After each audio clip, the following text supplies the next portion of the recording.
রাতে বিজেপি কর্মীর বাড়ি বোম ছোড়ার অভিযোগ, আতঙ্কে পরিবারসহ গোটা এলাকাবাসী। ভোট মিটেছে দুদিন, আর তারই মধ্যে ভোট পরবর্তী হিংসার ছবি দেখা গেল গোপালনগর থানার অম্বরপুর গ্রামে। বিজেপি কর্মী রবীন্দ্রনাথ রায়ের বাড়িতে রাতের অন্ধকারে কে বা কারা বোম মেরে পালিয়ে যায়। রবীন্দ্রনাথ জানায়, গতকাল রাতে পার্টির কাজ সেরে বাড়ি ঢোকার পর আনুমানিক 10:30 নাগাদ বাড়ির পেছনে কে বা কারা বোম ছোড়ে। বিকট শব্দে সমস্ত বাড়ি কেঁপে ওঠে।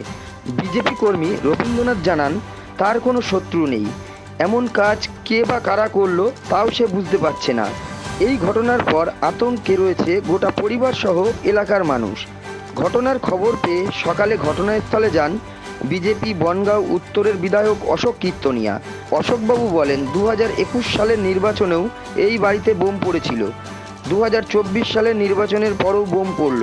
তৃণমূল জানে তাদের হার নিশ্চিত, তাই আতঙ্ক তৈরি করবার জন্য এই সমস্ত কাজ করছে।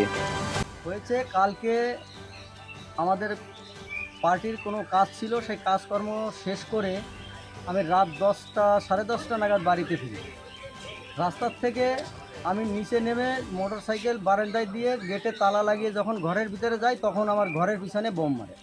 আর বোমে আমার বাড়ি ঘর সব কেঁপে উঠেছে, বাড়ির সবাই কেঁপে উঠেছে, ভয় পেয়েছে, আতঙ্ক আমাদের এখন।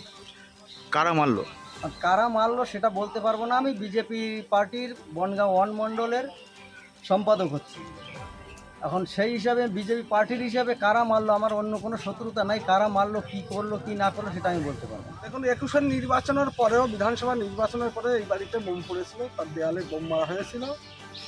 এবং 24-এ যে লোকসভা নির্বাচন হলো, সেই নির্বাচনের পরেও কালকে না বাড়িতে বোম মারা হয়েছে।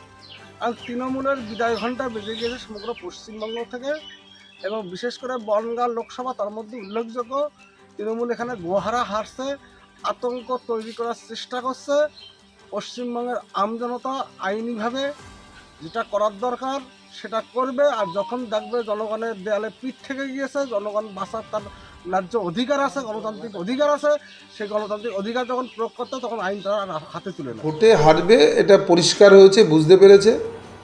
ভোটের আগে যাতে ভোটে জিতার পরে যাতে ওরা মারধর না খায়, তার কারণে ওরা নিজেরাই এইসব প্রোপাগান্ডা তৈরি করছে। কারণ ওরা প্রচুর বোমের মশলা তৈরি করে এনেছিলেন জানি, কিন্তু কাজে লাগাতে পারেনি।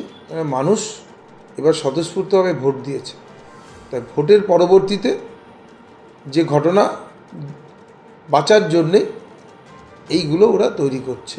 ওখানে কোনো বোম্বিংয়ের কোনো প্রশ্ন নেই। নিজেরা নিজেদের মতন তৈরি করে দৃষ্টিটা ঘোরাতে চাইছে, পুলিশের নজরে রাখতে চাইছে, পুলিশকে বাঁচার জন্য চেষ্টা করছে। এসব আর কিছু না, এইসব মিথ্যা কথা। বোম পড়বে ভোটের আগে, ভোটের পরে বোম পড়ে কেন? নিজেদের বোম নিজেরা করেছিল, যা মজুত করেছিল সেই বোম ব্যবহার করতে পারেনি, এবং ওরা জানে যে হার নিশ্চিত, সেই কারণে ঘটনা ঘটেছে।